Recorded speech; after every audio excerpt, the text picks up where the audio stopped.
করতে চাই। এটা হলো গতকালকে আমরা কালের কণ্ঠে একটা নিউজ দেখলাম, ওনারা পুরো এক পেজ জুড়ে এই নিউজটা করেছেন। সেটা হলো ডক্টর ইউনূসের যত কর্মকাণ্ড, এবং তারা যে জিনিসটা দেখাতে চেয়েছেন যে উনি 18 মাস দায়িত্বে থাকলেও উনি মূলত নিজের স্বার্থগুলি ছাড়া আর কোনো কিছুর ব্যাপারে উনি অতটা সিরিয়াস ছিলেন না, আমি যতটুকু বুঝেছি আর কি। আরো অনেক এটা নানা ভাবে নানা রিপোর্টের মাধ্যমে এটাকে ওনারা এস্টাবলিশ করার চেষ্টা করেছেন। আমি এর মধ্যে এটাও দেখেছি যে বাইরে থাকা, দেশের বাইরে থাকা কিছু সাংবাদিক এই রিপোর্ট গুলিকে খুবই এলোমেলো এবং খুবই গুরুত্বহীন রিপোর্ট হিসেবে প্রমাণ করার চেষ্টা করেছেন। তো আপনি নিজেও একটা পোল দিয়েছেন এবং আপনি আমার ধারণা রিপোর্ট গুলো দেখেছেন মোটামুটি। আপনি নিজেও ইউনিভার্সিটিতে সাংবাদিকতা ক্লাস করান, ইউনিভার্সিটিতে সাংবাদিকতার ছাত্র ছিলেন, এখন শিক্ষক হয়েছেন। সব মিলিয়ে আপনার দুটো প্রশ্ন আপনার কাছে। এক নম্বর প্রশ্ন হলো যে এটা রিপোর্ট হিসেবে কেমন ছিল। 2 নম্বর প্রশ্ন হলো ডক্টর ইউনূসের এই 18 মাসের শাসনকালকে এই রিপোর্টের বাইরে থেকে হলো আপনি কিভাবে দেখেন? ধন্যবাদ আপনাকে। কে কি বলেছে সেই প্রসঙ্গে না যাই, এটা নিয়ে আজকে সারাদিনই পর্যালোচনা, আজকে মানে আজকে 2 দিন ধরেই পর্যালোচনা বলতে হবে ডক্টর ইউনূসের কে নিয়ে তারা যে রিপোর্টটা করলো। কিন্তু আপনি যদি খেয়াল করেন এটা কিন্তু নতুন কিছু না। তারা যে পয়েন্টগুলো এখানে তুলে এনেছে সেগুলো কিন্তু দীর্ঘদিন থেকে ইউনূস যখন ক্ষমতায় ছিল তখনও কিন্তু এগুলা আলোচনা হয়েছে। আমি করেছি, আপনি করেছেন, অনেকেই করেছে, আমার আজিজ ভাই করেছে। আমার মনে হয় যে এটা ব্যাপক আলোচিত। কিন্তু কালের কণ্ঠ যে কাজটা করেছে সেটা একটা কম্পাইল করে এনেছে।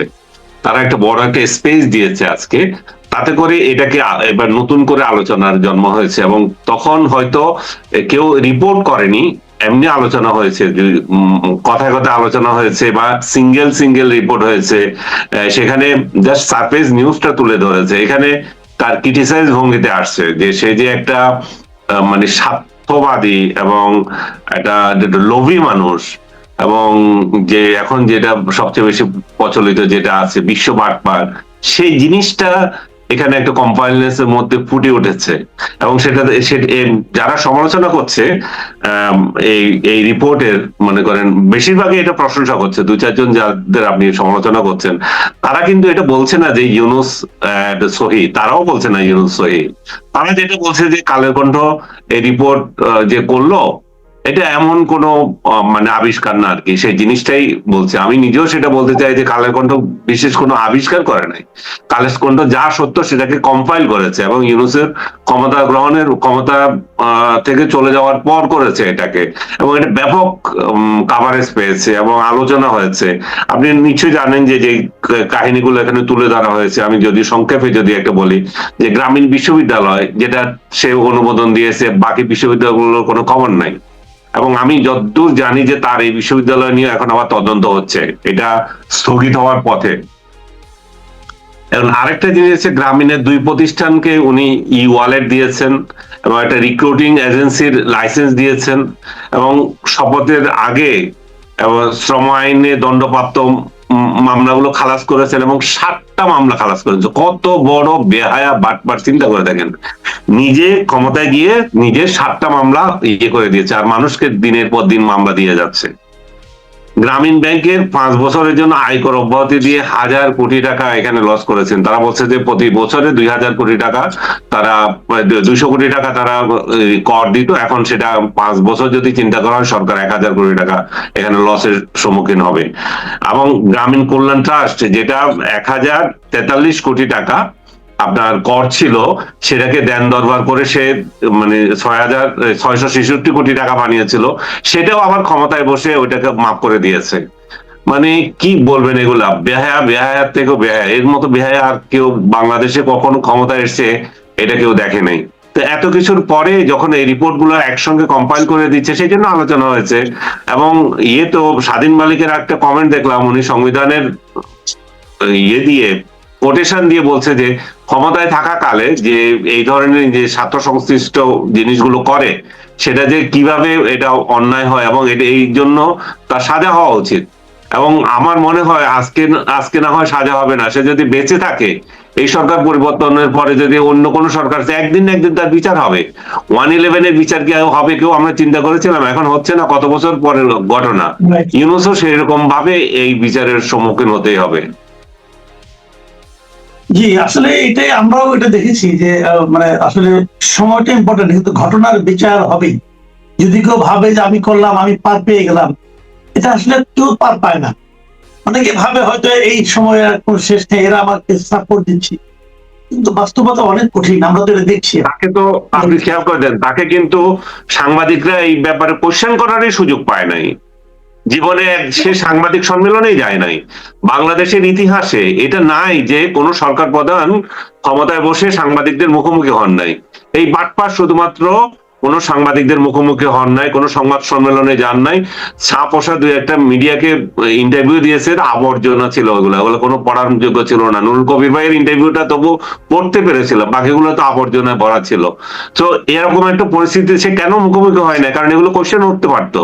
এরশাদের মতো ক্ষমতাবান ব্যক্তি, জেনারেল একজন, তাকেও কিন্তু কোশ্চেন করা গিয়েছে, এই যে প্রেসিডেন্ট সাহেব আপনার কবিতা কেন প্রথম পাতায় ছাপা হয়, কোন যোগ্যতায় কটা হয়েছিল? সেই জন্য সাংবাদিক মানে ইয়ে হয়েছিল, মানে এটা কি বলে, বদলির সম্মুখীন হয়েছিল, এক জায়গা থেকে আরেক জায়গায় দিয়েছিল, চাকরি খাওয়ার অবস্থা হয়েছিল। এই বাটপার তো সাংবাদিকদের মুখোমুখি হয় নাই, এক ডাস্টবিনকে দিয়ে দিয়েছিল সাংবাদিকদের মুখোমুখি হওয়ার জন্য, আর কাউকে না।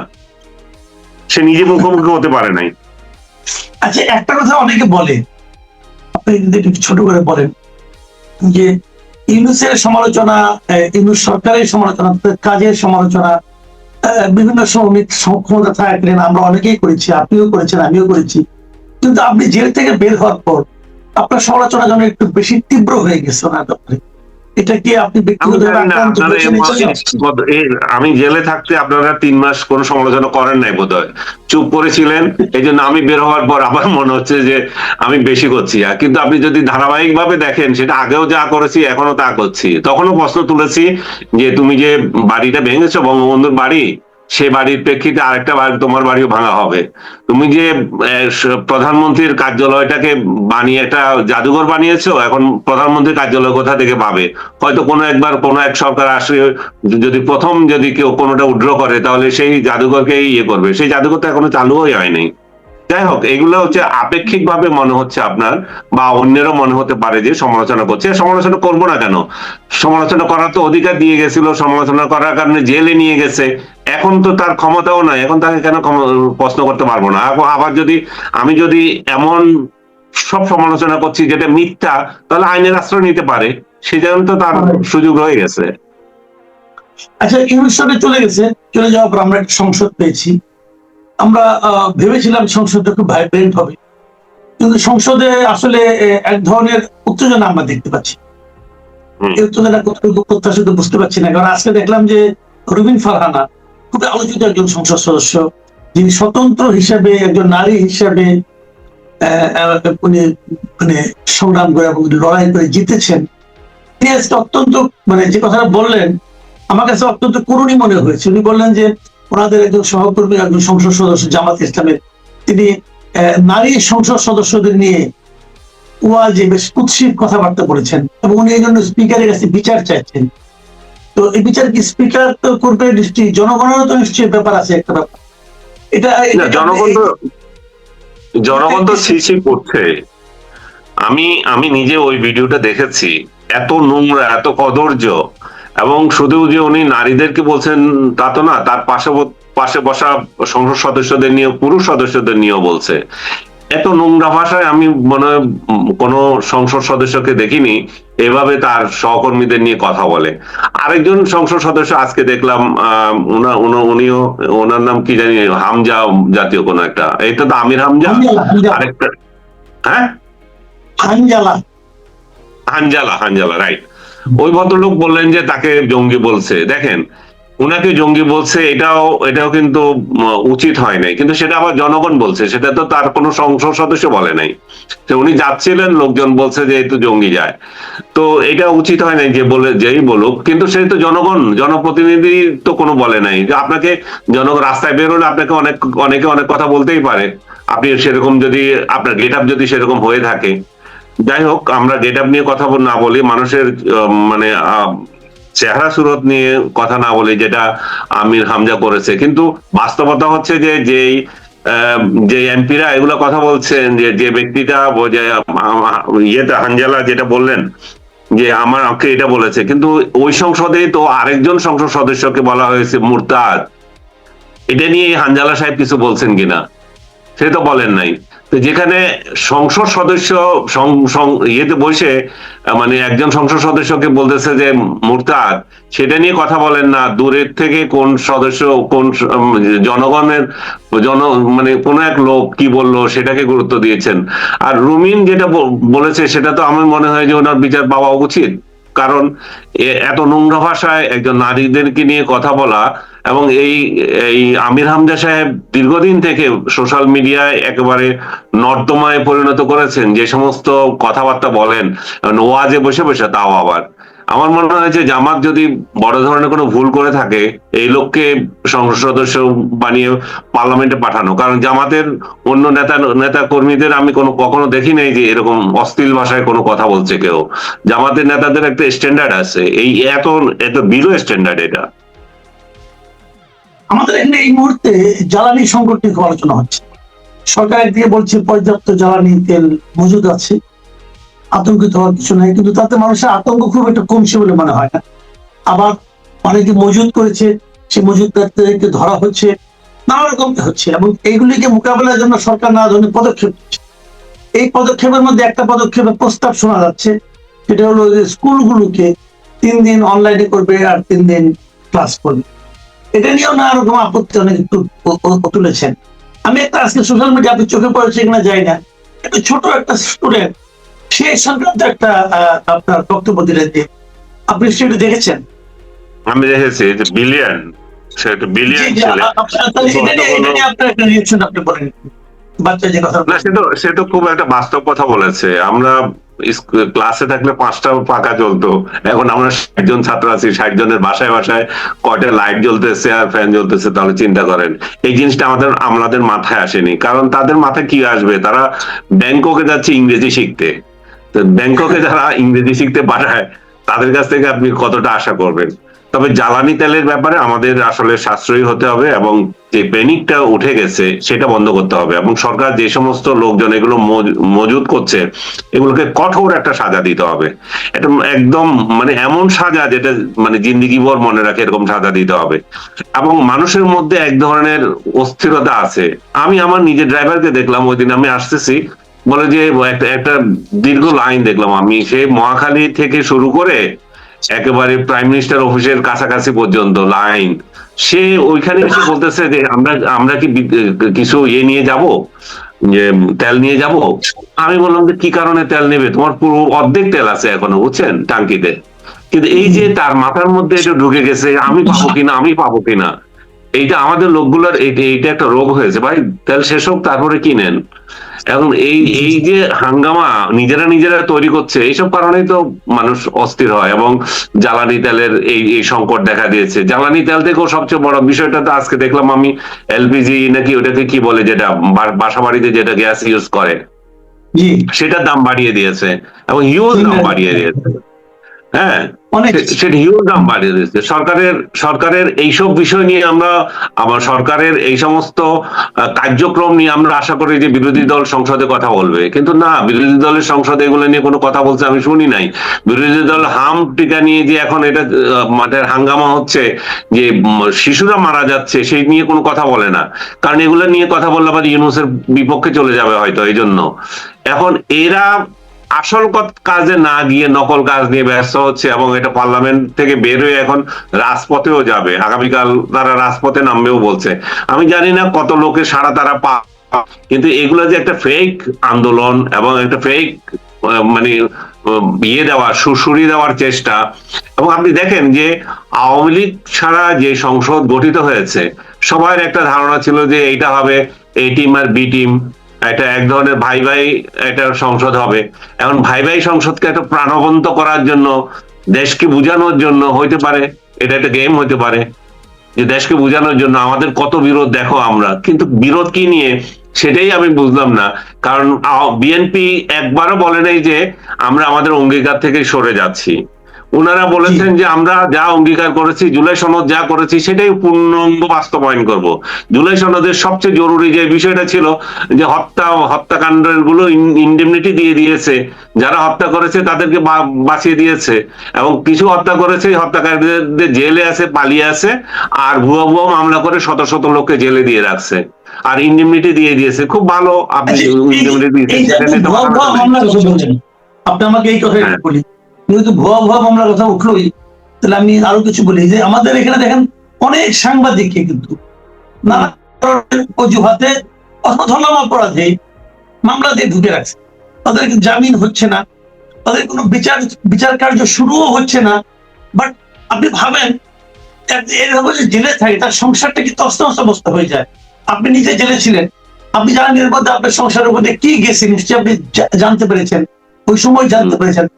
এই যে হচ্ছে কাজগুলো, এগুলো কতটুকু আসলে প্রয়োজনীয়তা ছিল, যেটা তো ওরা করেছে। এই সরকার তো আস্তে আস্তে 1.5 মাস 2 মাস হয়ে গেছে, তাহলে এখনো তারা কোনো জামিন পাচ্ছে না। আমি পার্টিকুলার একজন নামই উল্লেখ করতে চাই, এই যে আমাদের শওকত মাহমুদ ভাই, ওনাকে অ্যারেস্ট করা হয়েছে কেন? উনি কি করেছেন? এখন এইটা এই সরকার আসার পরও শওকত মাহমুদ আমাদের সিনিয়র ভাই, আমাদের ডিপার্টমেন্টের স্টুডেন্ট, বড় সাংবাদিক, আমাদের অগ্রজ, প্রেস ক্লাবের অনেকবার সভাপতি ছিলেন, সেক্রেটারি ছিলেন, ওনাকে কি কারণে আটকে রাখা হয়েছে এখন পর্যন্ত, এটা কিন্তু আমার কাছে এখনো ক্লিয়ার না। আপনি কি এই সম্পর্কে কিছু বলবেন? ধন্যবাদ আপনাকে প্রশ্ন তোলার জন্য। অনেক সাংবাদিককে যে গ্রেপ্তার করেছে এগুলো নিয়ে অনেক আলোচনা হয়েছে। স্বৈরাচারের আমলে তারা দালালি করেছে এগুলো বলা হয়েছে, বাবু ইনক্লুডিং বাবু ভাই, শ্যামল দত্ত, এদেরকে নিয়ে কথা হয়েছে। কিন্তু কথা হচ্ছে যে আমি যেটা বলতে চাই, তারা যদি দালালি করে থাকে, দালালির মামলা দেন, তাদেরকে কোথাকার কোন হত্যা ভুয়া মামলা দেওয়া তো কোনো দরকার নাই। শওকত মাহমুদের কথা তো আমি খুবই ব্যথিত। আমাকে যেদিন গ্রেপ্তার করে নিয়ে যাওয়া হলো, একটা বড় কাহিনী, আমি কতটুকু বলতে পারবো আপনাকে জানি না সময়ের জন্য। আমাকে প্রথম যে ডিবি অফিসে নিয়ে যাওয়া হলো, সেখানে আমি দেখছি শওকত ভাইকে, ওই রুমে নিয়ে গেছে আমাকে। তো ওই তড়িঘড়ি করে তার ইন্টারোগেশন, মানে যেটা তার জিজ্ঞাসাবাদ যেটা চলতেছিল, জিজ্ঞাসাবাদ ওইখানে শেষ করে আমাকে ওইখানে বসানো হইলো। আর শওকত ভাই ইয়েতে গেলেন।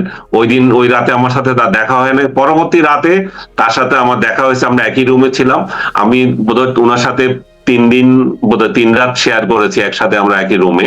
পরবর্তীতে আমি আবার একা হয়ে গেছি। তো ওই মামা আমার 5 দিনের রিমান্ড ছিল, সবগুলো মিলে ওইখানে 7 দিন আমাকে থাকতে হয়েছে। যেটা বলছিলাম যে শওকত ভাই আমাকে, আমি বারবার শওকত ভাইয়ের কাছে জানতে চাচ্ছি, শওকত ভাই কি হতে যাচ্ছে, আমার কি হবে, কোথায় কিভাবে করবো, জেল জীবন কি রকম, ওইখানে আমি কাটাবো কি করবে। আমার মেন্টাল মানে এত অবস্থা খারাপ হয়েছে, আমি বিপর্যস্ত অবস্থায়। শওকত ভাই আমাকে আশ্বাস দিচ্ছিলেন যে না আনিস, এটা এইভাবে ভেঙে পড়লে যে হবে না, আপনি মুক্তি পাবেন, এটা নিয়ে চিন্তা করেন না, এগুলো ভুয়া মামলা।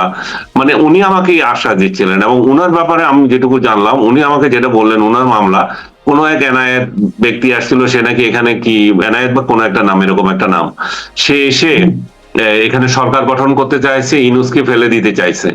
ইউনূসকে ফেলে দিয়ে সে নতুন একটা ক্যাটেগরি গভর্নমেন্ট করতে চাইছে। তো আমি বললাম যে সেখানে ক্যাটেগরি না, মানে এই জাতীয় একটা গভর্নমেন্ট করতে চাইছিল অন্তর্বর্তীকালীন। মানে তো আমি বললাম যে সেখানে আপনার ভূমিকা কি? তো বলে যে আমি তার সাথে আমার কোনো কথাই হয় নাই। আমার ভূমিকা, আমাকে বলতেছে তার কাছে একটা তালিকা পেয়েছে, সেখানে তথ্য উপদেষ্টা হিসেবে আমার নাম পেয়েছে।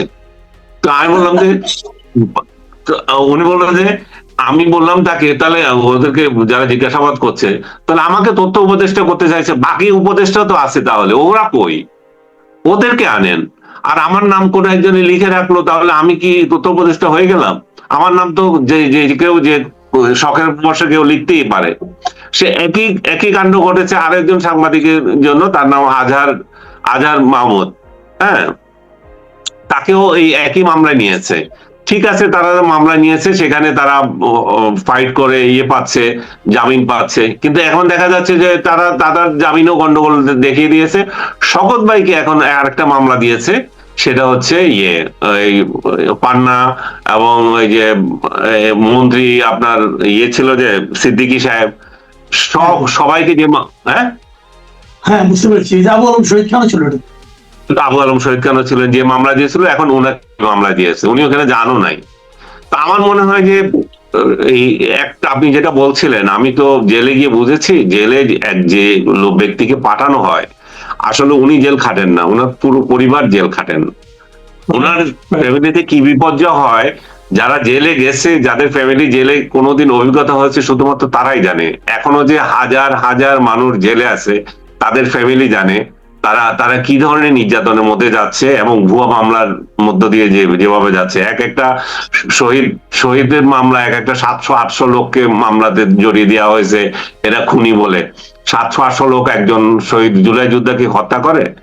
এই যে ভুয়া মামলা ইউনূস দিয়ে গেছে, আসিফ নজরুল দিয়ে গেছে, এটার খেসারত আসিফ নজরুলের একটা ভিডিও তো খুব ভালো, হায় আল্লাহ আমি যদি মন্ত্রী হতাম কি করে ফেলতাম, যে মানুষ কিভাবে এটা করে, মানুষের দোয়া পাইতাম। এই সারা জীবন মানুষের বদদোয়া পাবে আসিফ নজরুল যেটা করে গেছে।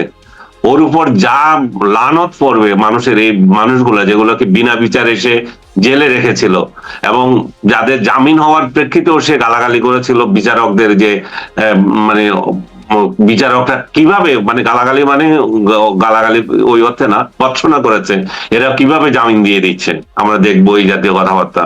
তো একজন আইনমন্ত্রী হয়ে সে এগুলো বলেছে এবং সে আবার আল্লাহর কাছে বলছিল তাকে সেবা করার দেওয়ার জন্য। তাকে যে সেবা করতে দিয়েছে আল্লাহ, সে কি করে গেছে এটা জাতিতে এখন দেখলো।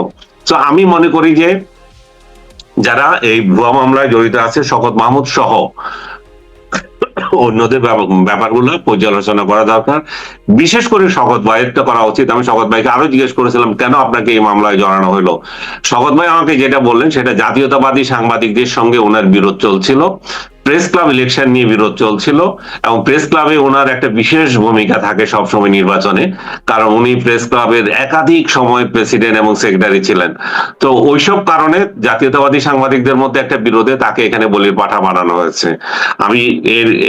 আমি বলবো যে তার মামলাগুলো পর্যালোচনা করা উচিত। এবং তার মেয়ে রিসেন্টলি আমাকে কল করেছিলেন, উনি বলছিলেন যে আব্বা বলেছেন, উনি কিন্তু হার্টের রোগী, উনার অপারেশন করানো রোগী, ওপেন হার্ট করা রোগী। তো এরকম একটা লোককে যেভাবে নির্যাতন করা হচ্ছে এবং উনি তো ডিভিশন প্রাপ্ত না, নন ডিভিশন অবস্থায় জেলে জেলে ঘুরছেন, এই অবস্থায় ওনাকে মুক্তি দেওয়া দরকার। কারণ ওই ওনার মেয়ে যেটা বললেন, বলছে আব্বা বলেছেন তারা যদি কেউ চায় আমি রাজনীতি করব না, আমি ওই মুসলেকেও দিতে রাজি আছি, আমি জেলে মরতে চাই না। আমি আর কি বলবো, এর থেকে করুণ কাহিনী আমার মনে হয় নাই। শওকত ভাই আপনি বলছিলেন আমাদের জার্নালিজম ডিপার্টমেন্টের, আপনার আমার দুজনেরই জার্নালিজম ডিপার্টমেন্টের বড় ভাই, উনি রাজনীতি করেছেন, উনার রাজনীতিকে আমি কোনোদিনও সাপোর্ট করি না। উনি উনার মতে ছিলেন, আমি কারো রাজনীতি সাপোর্ট করি না, সাংবাদিকদের রাজনীতিতে আমি বিশ্বাসী না, আপনি জানেন সেটা। তো উনি উনার রাজনীতি করেছেন, উনার খেয়াল। এখন যদি উনি বলেন যে না আমি আর রাজনীতি করব না, এখন উনি এই আবেদনের পরে তো আমার মনে হয় না যে তার প্রতি নির্দয় হওয়া উচিত কারো। তাছাড়া যে সরকার তাকে যে কারণে নিয়েছিল সেই কারণ এবং সেই সরকার কোনটাই তো নাই। যে এই সরকারের আমার মনে হয় এই সরকারের এখন প্রমাণ করার সময় এসেছে যে সাংবাদিকদের প্রতি তাদের কি ধরনের মনোভাব। আমি আলোচনা শেষ করবো, শেষের আগে একটা প্রশ্ন করার আসলে কৌতূহল আমি দমন করতে পারছি না, আমি জানি না আপনি কি জবাব দেবেন। আমাদের একজন বিশিষ্ট টক শো তারকা ইদানিং হয়েছেন, আজকাল উঠে এসেছেন, তিনি একটা কথা বলেছেন একটা টক শোতে, যে ৭১-এ মানচিত্র ও পতাকা পেলেও স্বাধীনতা পাইনি, স্বাধীনতা পেয়েছি ২৪-এ। এই ভদ্রলোকের ব্যারিস্টার শাহরিয়ার, আপনি কি এই ব্যাপারে কিছু বলবেন? তার এই মন্তব্য ভেরি আনফরচুনেট যে শাহরিয়ার মতো লোককে নিয়ে আমার কথা বলতে হবে। এও তো মানে যত টক শোতে গেছে আমার সাথে ২-৩টাতে ছিল, আমি দেখেছি হাউ কাউ করে চিৎকার দেয়। আমি জিজ্ঞেস করি ভাই চিৎকার দাও কেন, তুমি এমনি কথা বলো, খামাখা বলো যে এগুলো খায় লোকে। তো শাহরিয়ারকে খাচ্ছে এখন, এই জন্য টেলিভিশন গুলো নিয়ে যায়। একে নিয়ে কথা বলার কোনো রুচি হয় না আমার, এবং ওর সাথে আমি টক শোতে বসবো না। আমি কয়েকবার আমাকে রিকোয়েস্ট করেছে, আমি বলছি না, আমি এইসব মেন্টাল লোকজনের সাথে আমার টক শোতে বসার কোনো ইচ্ছা নাই। এবং যে বাংলাদেশকে বিশ্বাস করে না, যারা স্বাধীনতা বিরোধী, এদের সঙ্গে তো বসার প্রশ্নই আসে না। তার মতামত থাকতে পারে, সে আমার ভিন্ন মতের হতে পারে, সেটা তো অন্য বিষয়, কিন্তু বাংলাদেশকে তো বিশ্বাস করে না। সেই যে দলের আজকে ওকালতি করছে, যে আপনি দেখেন জাতীয় সঙ্গীত বাজে এই সংসদে বসে থাকে, সে যাদেরকে মুরব্বী মানে যাদের কথা বলছে, এরা বসে থাকে না, জাতীয় সঙ্গীত বাজছে, আপনি দেখেন নাই?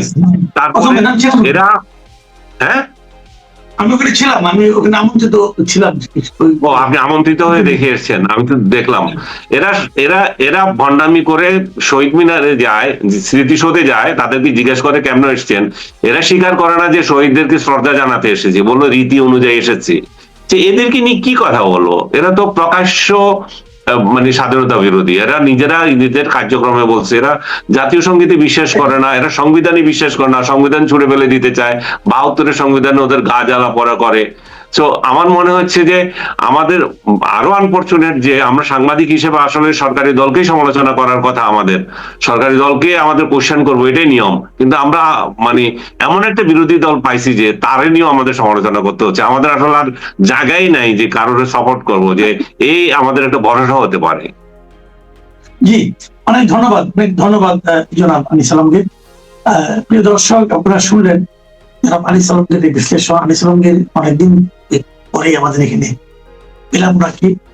ওনার জেল থেকে মুক্তি পাওয়ার পর মাত্র একবার এসেছিলেন, আর আজকে আমরা আশা করি এরপর থেকে প্রতি শুক্রবার নিয়মিত ওনাকে আমরা পাবো।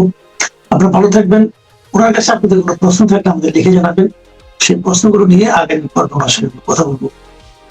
আল্লাহ হাফিজ।